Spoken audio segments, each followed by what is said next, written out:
चलो बच्चों ये क्वेश्चन देखते हैं।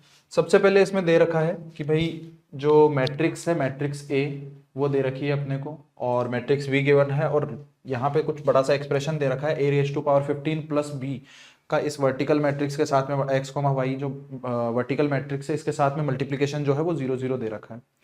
तो हमें तो एक्स और वाई के बारे में स्टेटमेंट्स में करेक्ट कौन सा स्टेटमेंट है ये बताना है।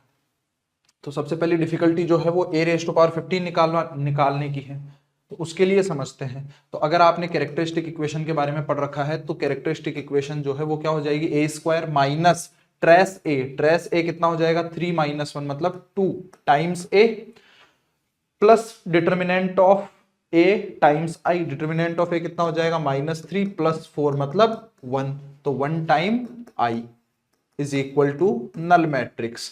तो यहां से ए स्क्वायर किसके इक्वल आ जाएगा 2a माइनस आई के इक्वल। तो ए स्क्वायर के बारे में पता चल गया, तो अब हम ए क्यूब निकालेंगे, ए की पावर 4 निकालेंगे और इस तरीके से निकाल के ए की पावर 15 के बारे में पता करेंगे ये क्या हो सकता है। तो इसके बाद में ए क्यूब निकाल लेते हैं। तो ए क्यूब के लिए ए से मल्टीप्लाई करवाना पड़ेगा, तो ये 2a स्क्वायर माइनस ए बन जाएगा। और ए क्यूब हम कैसे लिखेंगे फिर, ट्वाइस ऑफ ए स्क्वायर की जगह 2a माइनस आई, और माइनस ए मतलब वो किसके इक्वल हो जाएगा 4a माइनस ए मतलब 3a और माइनस 2i। और ऐसे ही अगर मैं बात करूं ए की पावर 4 उसको कैसे निकालेंगे, तो ए की पावर 4 आ जाएगा हमारे पास में कितना ए क्यूब इंटू ए है ना, तो ए क्यूब ये रहा इंटू ए तो मतलब 3a स्क्वायर माइनस 2a।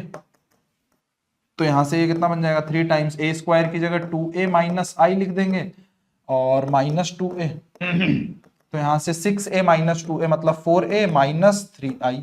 तो यहां से एक पैटर्न साफ साफ देखने को मिल रहा है कि ए स्क्वायर में 2a आ रहा है, ए क्यूब में 3a आ रहा है, ए की पावर 4 में 4a आ रहा है, मतलब ए की पावर 15 में कितना आएगा 15a माइनस ए स्क्वायर में 1i आ रहा है, ए क्यूब में 2i आ रहा है, ए की पावर 4 में माइनस 3i आ रहा है, तो यहाँ पे माइनस 14i आएगा। सही बात है। बस यहां से बस हमारा क्वेश्चन सॉल्व होने की कगार पे है। क्या करेंगे, ए की पावर 15 इसको कैलकुलेट कर लेंगे।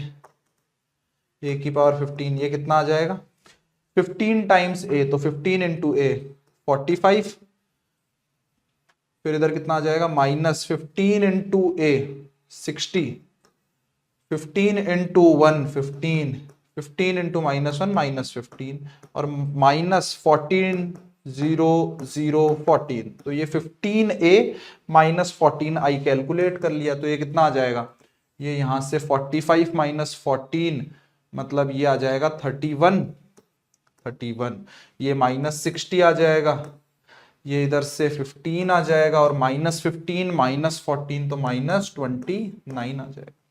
तो ये हमारे पास में ए की पावर 15 आ चुका है बेटा।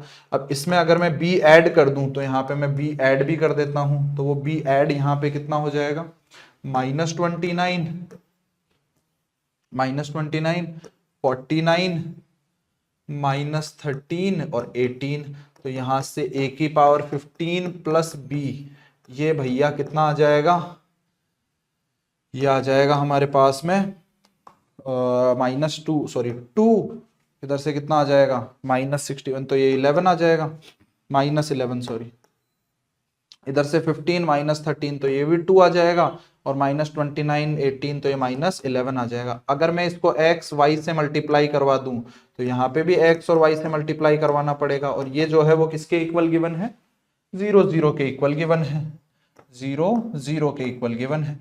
तो यहां से दिस इंटू दिस करेंगे तो 2x माइनस 11y जो है वो 0 के इक्वल आएगा, भले फर्स्ट रो फर्स्ट कॉलम से कर लो चाहे सेकंड रो फर्स्ट कॉलम से कर लो। तो यहां से 2x और 11y इक्वल होने चाहिए, तो 2x और 11y इसी एक ऑप्शन में इक्वल है, तो थर्ड ऑप्शन हमारा करेक्ट आंसर हो जाएगा। ठीक है बेटा।